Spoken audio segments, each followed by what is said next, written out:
자, 이제 12페이지에 공인중개사 정책심의위원회 부분을 보도록 하겠습니다.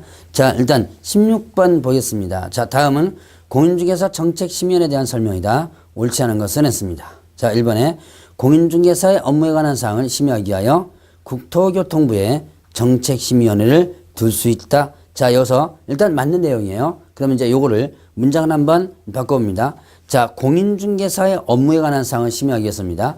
여기에 개업 공인중개사 이렇게 하면 틀려요. 자, 요 1번에 그걸 이제 틀리고, 자, 그 다음에 국토교통부에 이걸 시도지사에 혹은 또 시험시행기관의 시험시행기관에 이렇게 하면 틀립니다. 자, 그 다음에 정책심의위원회를 둔다 틀립니다. 둘 수 있다 라고 해주면 되죠. 자, 그러면 다른 거는 여러분들 이해될 거예요. 근데 국토교통부를 자 시도지사라고 하면 일단 이해되겠죠. 그러면 시험시행기관에 이렇게 되면 시험시행기관은 국토교통부 장관 또는 시도지사입니다. 그러니까 이렇게 시험시행기관 이렇게 되면 일단 틀리게 돼요. 자, 조심하시고요. 그 다음에 이번에 공인중개사 정책심의위원회 구성 및 운영 등에 관하여 필요한 사항은 뭘로 정한다? 대통령령으로 정한다. 자, 이거는 여러분들 이제 그 구성 운영 등에 필요한 사항은 대통령이 정한다. 이거는 공인중개사 정책심의위원회뿐만 아니라 공제운영위원회 있죠? 그거와도 여러분들 연결됩니다. 자, 일단 대통령으로 정한다, 국토교통부로 정한다, 틀립니다. 그런 문구들 조심하시고, 자, 그다음에 3번에 공인중개사 정책심의위원회에서 심의한 사항 중 공인중개사 시험 등 자격 취득에 관한 사항의 경우 시도지사는 따라야 한다 그랬습니다. 자, 밑에도 일단은 문제가 있지만, 자, 제가 요걸 한번 구분을 해보겠습니다. 정책심의위원회, 정책심의위원회의 심의사항을 보죠. 심의사항이 있어요. 자, 심의사항을 보면 공중변선, 그 다음에 그리고 변, 그리고 선 이렇게 됩니다. 자, 공중변선이에요. 자, 공중변소가 아니고 손자입니다. 손. 자, 이거는 뭐죠? 공인중개사 자격 시험 등. 자, 이거는 시험 등 자격 취득 관상, 중개업 육성, 보수 변경, 손해배상 책임 이렇게 돼요. 자, 그러면 이 네 가지가 정책심의위원회 심의사항인데요. 자, 다시 한번 심의사항 네 가지니까 시험 잘 보셔야 돼요. 공인중개사 시험 등 일단 자격 취득 관상, 중개업 육성, 보수 변경, 손해배상 책임과 관련된 부분. 자, 근데 여기서 시도지사는 따라야 된다. 요 공인중개사 시험 등 요거는 시도지사는 어떻게 된다? 따라야 한다. 따라야 한다 이렇게 됐습니다. 시도지사는 따라야 한다 이렇게 했어요. 그러면 이때 자, 시도지사는 공인중개사 시험과 관련된 부분에 대해서 의결한 사항에 따라야 되고요.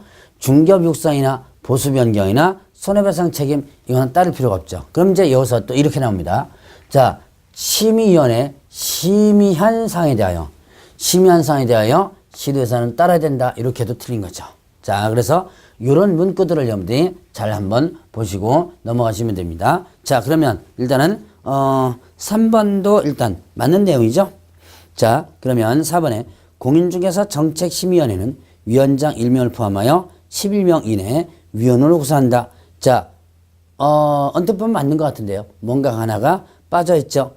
자, 일단은 보니까 자, 이 위원장 1명을 포함하여 11명 이내 위원으로 구성한다는데 한선이 빠져서요. 몇 명 이상이요? 7명 이상 이게 빠져있죠.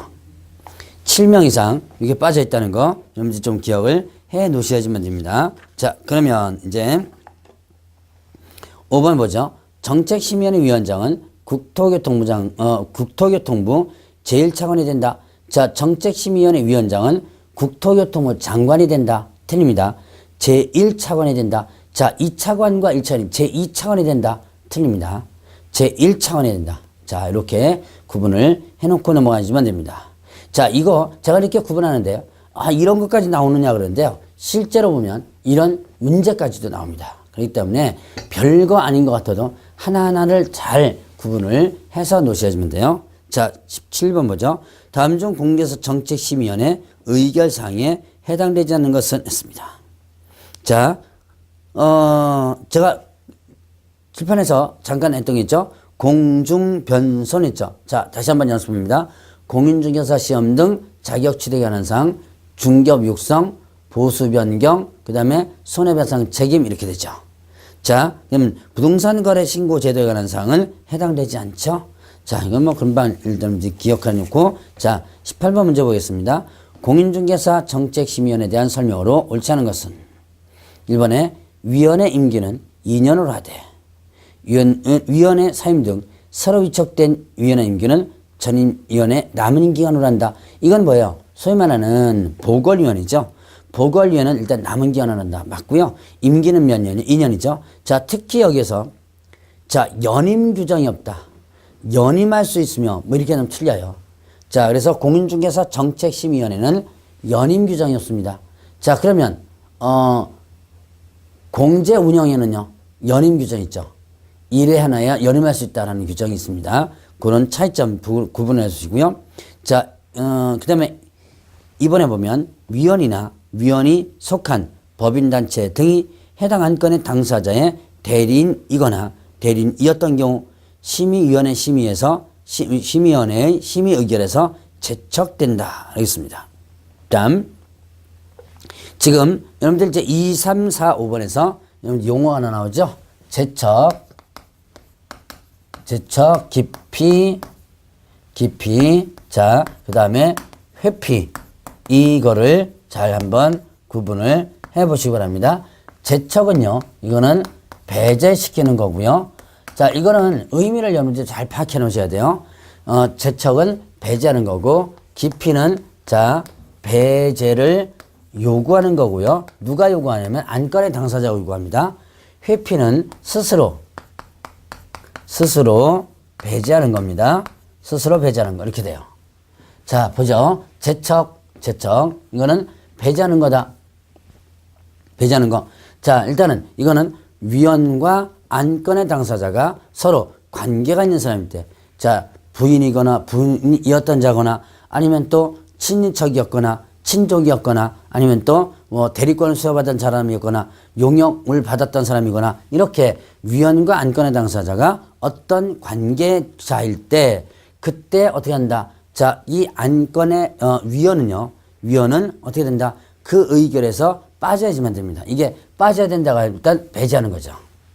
자, 일단 요게 일단 제척이고요. 깊이는요, 배제를 요구하는 건데 이때 이 깊이 신청은 누가 하냐면 안건의 당사자가 합니다. 그러니까 위원이 하는 게 아니에요. 위원이 하는 게 아니라 안건의 제안을 안건의 당사자가 자, 내가 관계가 안 좋은 위원이 있다. 그러면 그 사람에게 어떻게 한다? 그 사람에게 그 사람에 대해서 자, 심의위원회에다가 이제 뭐 한다? 깊이 신청을 해야 되는 거예요. 그럼 이제 심의위원회에서는 이거를 심의를 거쳐서 의결을 하게 되죠. 의결로서 결정을 하게 됩니다. 자, 그래서 깊이는 안건의 당사자가 위원을 빼달라고 요구하는 것이 깊이고요. 자, 회피는 스스로 빠지는 거예요. 스스로 빠지는 거다. 어떤 경우에 스스로 빠진다? 제척 사유일 때 스스로 빠져라. 자, 만약에 스스로 회피하지 않는다면, 즉 회피 스스로 빠지지 않는다면 이때는 어떻게 된다? 일단은 국토교통부 장관은 해촉할 수 있다. 왜냐? 국토교통부 장관이 이 위원을 임명 위촉하기 때문에 그렇죠. 자, 그게 관련된 부분이에요. 자, 그러면 보죠. 여기서 보면 자, 2번에 보니까 위원이나 위원이 속한 법인단체 등이 해당 안건의 당사자의 대리인이거나 대리인이었던 경우 심의위원회 심의 의결에서 제척된다. 일단 맞는 얘기고요. 해당 안건의 당사자는 위원에게 공정한 심의 의결을 기대어려운 사정이 있는 경우 심의위원회에 깊이 신청할 수 있고 심의위원회는 의결로서 이를 결정한다. 자, 그래서 깊이 신청은 누가 한다? 심의위원회 하게 되고 심의위원회에다가 깊이 신청하죠. 이 심의위원회에서는 의결로서 결정해야 됩니다. 그 다음에 위원 본인이 제척 사유에 해당하는 경우에 스스로 해당 안건의 심의 의결에서 회피해야 한다. 스스로 빠지란 얘기죠. 자, 그래서 본인이 제척 사유에 해당될 때는 이때는 어떻게 된다? 스스로 안건에서 회피 빠져야지만 된다. 자, 심의위원회 위원장은 위원이 제척 사유라는데 불구하고 회피하지 않은 경우 해당 위원을 해촉할 수 있다는데요. 자, 여기에 보면 일단 보죠. 심의위원회 위원장이 자 회피하지 않았을 때 해촉할 수 있다. 해촉은 누가 한다? 국토교통장관이 하는 거죠. 왜 국토교통장관이 하는 거예요? 임명위촉권자가 자 공인중개사 정책심의위원회 임명위촉권자가 누구다? 국토교통장관인 거예요. 그러니까 여기서 해촉도 마찬가지로 국토교통장관이 하는 거죠. 자 그러면 19번 문제 보죠. 공인중개사 정책심의위원회에 대한 설명이다. 옳지 않은 것은 했습니다. 자 1번에 위원장이 부득이한 사유로 직무를 수행했을 때 위원장이 미리 지명한 위원이 직무를 대행한다. 자 보죠. 여기서 보면 부득이한 직무 수행했을 때 부위원장이라는 게 없어요. 자 일단 공인중개사 정책심의위원회에서는 부위원장이라는 게 없습니다. 자 미리 지명한 위원이 직무를 대행한다. 만약에 이 직무를 수행했을 때 부위원장이 직무를 대행한다 그러면 틀려요. 부위원장이 직무를 대행한다 그러면 틀리다. 자 그거 여러분들 조심을 해보시고요. 자 그래서 1번은 일단 맞는 내용이죠. 자 여기다 부위원장 하면 틀리다는 거 조심하시고요. 자 이번에 심의위원회 회의는 제적위원 과반수 출석으로 개의하고 출석위원 과반수 찬성으로 의결한다. 자 심의위원회는 제적위원 과반수의 찬성으로 의결한다. 틀립니다. 제적위원 과반수가 뭐하고 개의 출석하고요. 자 그 다음에 출석위원회 과반수가 의결한다. 이렇게 되죠. 예, 줘야지만 됩니다. 시험 문제에 이런 것도 일단 나와요. 자 그 다음에 또 3번에 보면 자 위원장은 심의위원회를 소집하려면 회의 개최 10일 전까지 일시 장소 안건을 각 위원회에 통보한다. 자 일단 10일 전까지 통보하는 게 아니라 이거는 어떻게 돼요? 7일 전까지 통보하는 거예요. 자 지금 여러분들이 통보와 관련된 부분에서 10일 전까지 통보하는 게 있어요. 뭐가 있냐면 자 거래사고 예방교육 있죠? 거래사고 예방교육 요거는 거래사고 예방교육 교육과 관련된 부분 있죠? 이거는 교육일시 10일 전까지 통보합니다. 그런데 이제 이 공인중개사 정책심의위원회 회의 소집은요 7일 전. 자 그거 두 가지를 일단 구분해 보시고요. 자 그 다음에 위원장은 심의에 필요하다고 인정하는 경우 관계 전문가를 출석해 가하여 의견을 듣거나 의견 제출을 요청할 수 있다고 했어요. 자 관계 전문가 출석해서 의견을 듣거나 의견 제출을 요청할 수 있고 자 이거는 또 심의위원회 심의위원회 사무를 처리할 간사를 한 명 둔다 그랬죠. 간사는 잡다일 하는 사람들이 간사죠. 자 그러면 이제 여기서는 3번 부분 자 날짜 한번 구분해 보세요. 자 회의 소집하려면 7일 전입니다. 7일 전 이렇게 기억하고요. 자 10일 전까지 통지하는 것은 거래사고 예방교육이다 라고 하는 거 기억을 해 놓으시면 됩니다. 자 그러면 이제 20번 문제 보겠습니다. 공인중개사 정책심의위원회에 대한 설명으로 옳지 않은 것을 했는데요. 1번에 간사는 심의위원회 위원장이 국토교통 소속 공문중에서 지명한다 그랬죠. 자 심의위원회 위원장이 국토교통 소속 공문중에서 지명하고 자 그 다음에 심의위원회 출석한 위원 및 관기관 전문가에게 예산의 범위에서 수당과 여비를 지급할 수 있다. 자 일단 출석하면 거마비라고 흔히들 이거를 거마비라고 그랬죠. 수당과 여비를 지급할 수 있고요. 이 영에서 규정한 것 외에는 심의위원회 운영기관 사항은 국토교통부로 정한다 하는데요. 자 3번 일단 틀린 부분입니다. 여기 0. 자 구성 운영에 관해서 필요한 사항은 대통령령으로 정한다 그랬죠. 그리고 이 0에서 규정한 사항 외에 심의위원회 운영 등에 관해서 필요한 사항은 이거는 심의위원회 의결을 거쳐서 위원장이 정한다. 이 법령에서 정한 것 외에는 심의위원회 의결을 거쳐서 위원장이 정한다. 이렇게 대조해주면 됩니다.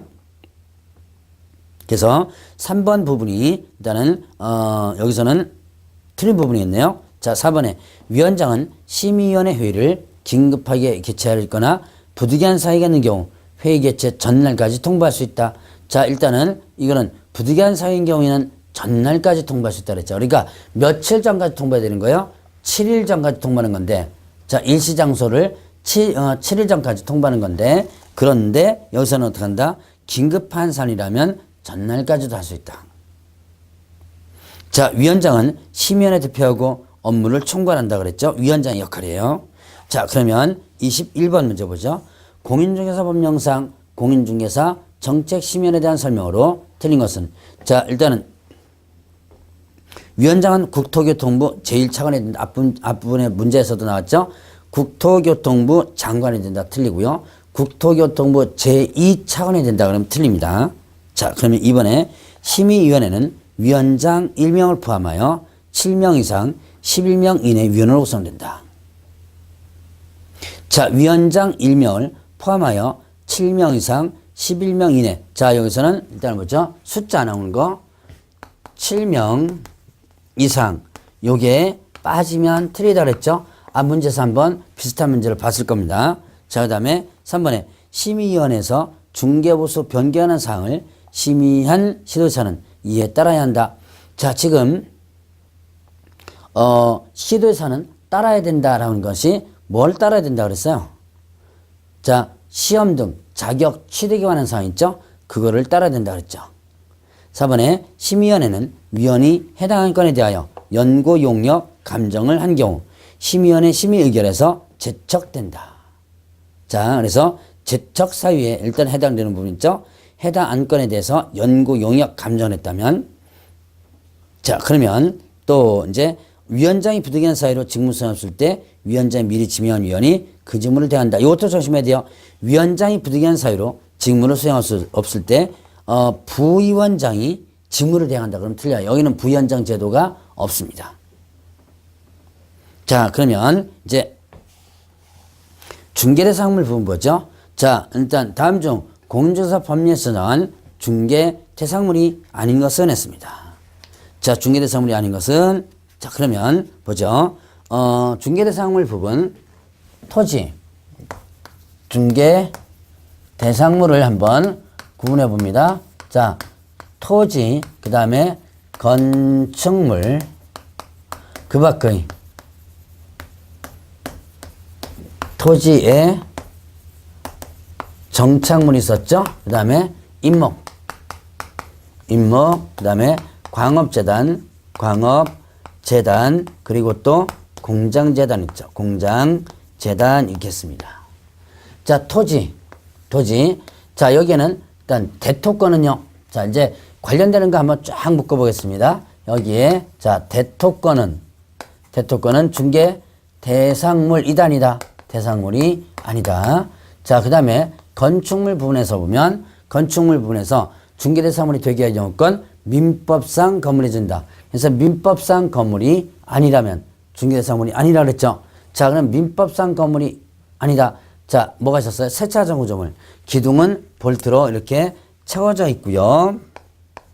여기 이제 이렇게 볼트로 채워져 있죠. 자, 그 다음에 세면은 유리나 천막으로 둘러쳐져 있는 세차장 구조물은 민법상 뭐가 아니다? 건물이 아니다. 그렇기 때문에 중개대상물에 해당되지 않는다 그랬죠. 자, 그러면 건물 중에서 중개대상물에 해당되는 게 뭐였어요? 분양계약 체결된 분양권. 자, 이런 것들은 중개대상물에 해당이 된다 그랬죠. 자, 그러면 입주권 부분에서 보면 입주권이 두 가지였죠. 단순한 당첨권이라면 중개대상물이, 이거는 대상물이 아니다. 그런데 자, 도정법상에 뭐라면 입주권이라면, 관리처분 계획 인가로는, 자, 도정법상에 관리처분 계획 인가로는 입주권이라면 이거는 뭐가 된다? 중개 대상물에 해당이 된다라고 했습니다. 자, 그래서 이렇게 구분을 해보면 입주권은 중개 대상물이 이냐 아니냐가 이렇게 구분됩니다. 자, 그 다음에 또 임목,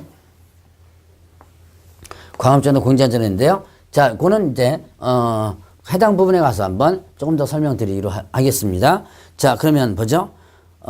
다음 중 국내법 22번 국내법 법령에서 규정한 법정 중개대상물이 아닌 것은 토지 대상물이고, 업재단 아니죠. 임목 대상물이고, 공장재단 대상물이고, 항만운송사업재단 이건 중개대상물 아니죠. 그 밖에 토지 정착물 요거는 중개대상물 해당이 되고요.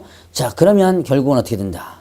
결국은 해당되지 않는 것은 니은하고 그 다음에 또 미음 두 개네요. 나머지는 해당되고요. 자, 그러면 23번 공조사 법령상 중개대상물에 대한 설명이다. 틀린 것은 몇 개인가? 기억에 법정 중개대상물이 하더라도 개업공개사가 아닌 일반인이 계속적 반복적이지 않은 한 중개가 한다. 자, 이거는 자 중개대상물 토지, 건축물 그 밖에 토지와 정착물, 임목, 광업재단, 공장재단 요거는요.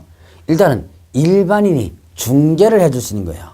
일반인이 뭘 할 수 있다? 중개를 해줄 수 있는데 등록하지 않은 일반인이 계속적 반복적으로 알선을 할 수 없는 거예요. 그러니까 그냥 계속적 반복적이지 않는 한 중개를 할 수 있다.